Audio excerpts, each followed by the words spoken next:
my last video, we looked at what atmospheric perspective is. If you haven't seen that video, you can click the link here and go ahead and check that out. So now we're going to take a look at how do we apply that to our drawings, and I'm going to give you a couple of different examples.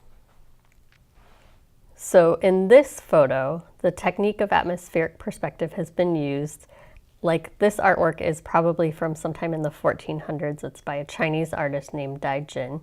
And you can see that this technique has been used for centuries. So the hills in the foreground or in the front are darker than the mountains in the back, which are lighter in value to show their distance from the viewer.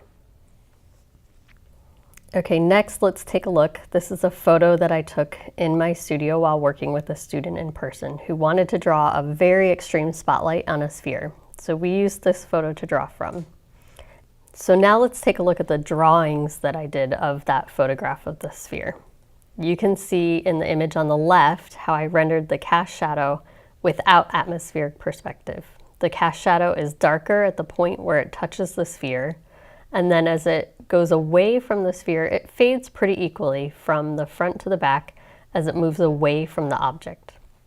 Now in the image on the right, I've applied the principles of atmospheric perspective to the cast shadow.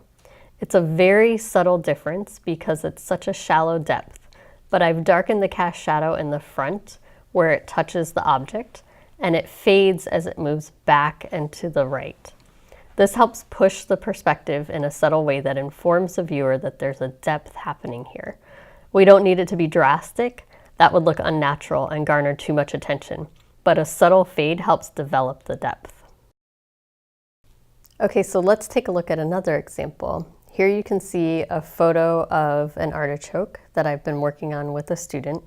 And in the photograph, you can see that as the leaves move toward the side and curve around toward the back, the spaces between the leaves get greater, and they also look darker. So I'm going to do that example where it's darker as it moves farther back, and you can see that how I've handled that in the drawing is that I do have some darks here in the front so that you can see where the leaves separate from one another.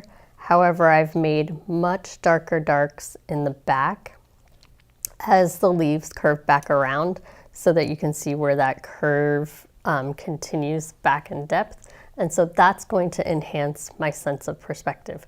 Again, it's really subtle.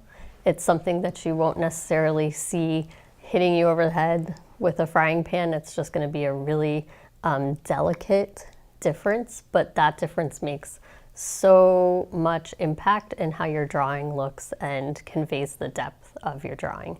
So I hope this tip helps you guys out.